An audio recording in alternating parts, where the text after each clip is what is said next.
had in Saman, plus the addition of Kishane Thompson, who's starting his outdoor season here in China. Rohan Watson from Jamaica goes in lane 1, 5th at the World Indoors in Nanjing, in lane 1 for the 2nd week running. Emmanuel Isemi from Cameroon, the African number 2, goes in lane 2. Letsili Tebogo was disappointed maybe with 10-2 last weekend, but he is still building speed and sharpness after the 400 meters in the first few events of this year, building his endurance. He's still working on speed. Now, Kishane Thompson, Olympic silver medalist in Paris, of course, in the closest Olympic final in history. 5/1000ths of a second. He doesn't race very often. The fact that he's made the long trip suggests to me that he fancies his chances.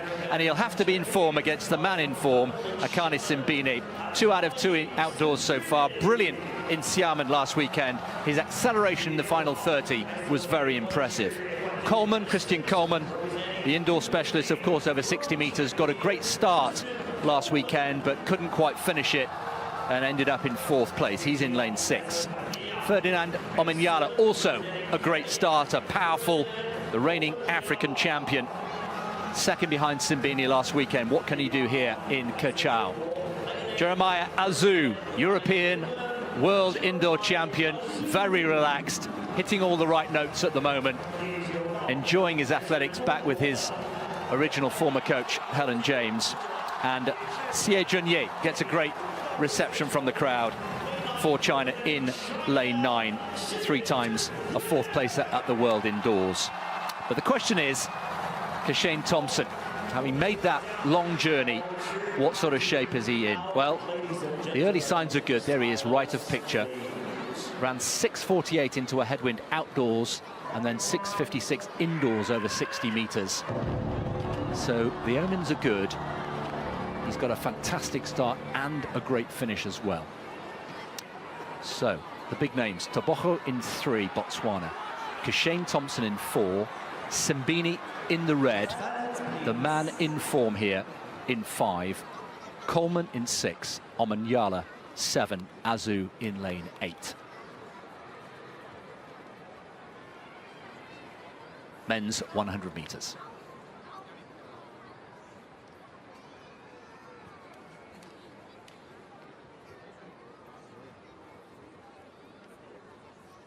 Oh, I think it's Simbine on the line, on the dip.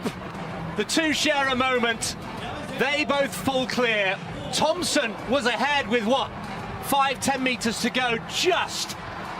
But did Simbine come back to just get him on the line? Yes, he did. 9:98. It's 3 from 3 outdoors for Simbine. And surely now we have to say he is the man to beat in 2025 so far.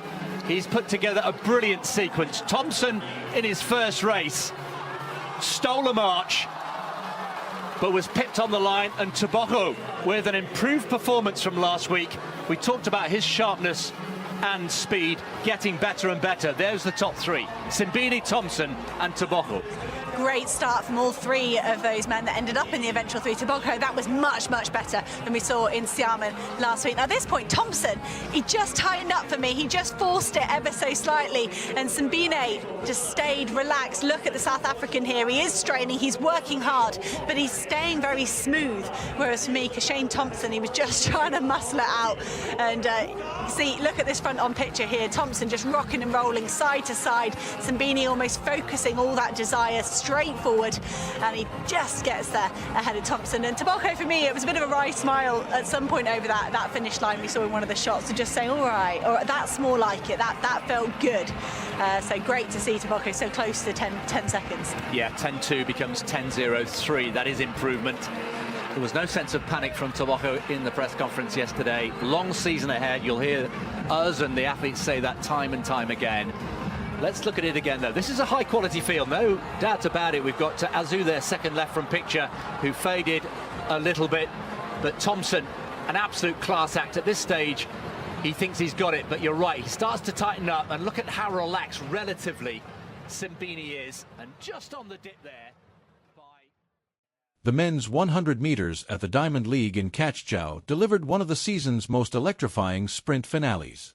A star-studded lineup, featuring some of the fastest men on the planet, brought the crowd to their feet, and it was South Africa's Akani Simbine who triumphed, crossing the line in a scorching 9.98 seconds to secure his third straight outdoor win of the year.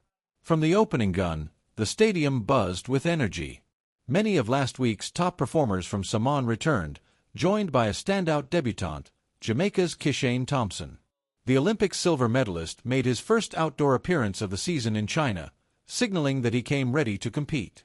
Known for racing selectively, Thompson's long-haul journey underscored his confidence, and he delivered a performance that matched expectations.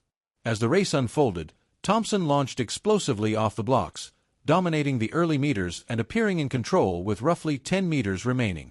Yet Simbine, renowned for his finishing kick, showcased the composure that has become his hallmark. Smooth and relaxed, he powered through in the closing strides, narrowly edging Thompson by a mere hundredth of a second. Thompson claimed second place with an outstanding 9.99 seconds, marking a strong start to his campaign. Botswana's Letzel Tebogo rebounded from a modest showing the previous week, taking third in 10.03 seconds and demonstrating sharper speed and improved rhythm. Other notable performers included Christian Coleman, the indoor 60-meter ace, who got off to a strong start but lost momentum in the final meters, finishing fifth in 10.13 seconds. Jamaica's Rohan Watson, who had placed fifth at the World Indoors earlier this year, crossed sixth in 10.08 seconds. What made this contest particularly compelling wasn't just the nail-biting finish, but the nuanced differences in form, strategy, and endurance between the sprinters. Thompson, despite his explosive drive and technical precision early on, seemed to tense up slightly in the closing meters, perhaps overexerting in a bid to secure victory. In contrast, Simbine's technique stayed controlled under pressure, allowing him to deliver when it counted most. Tebogo also appeared more relaxed than in his previous race. His transition and top-end velocity were markedly improved, and his beaming smile at the finish line reflected his satisfaction with the performance. With this victory, Simbine cements his role as the man to beat in 2025.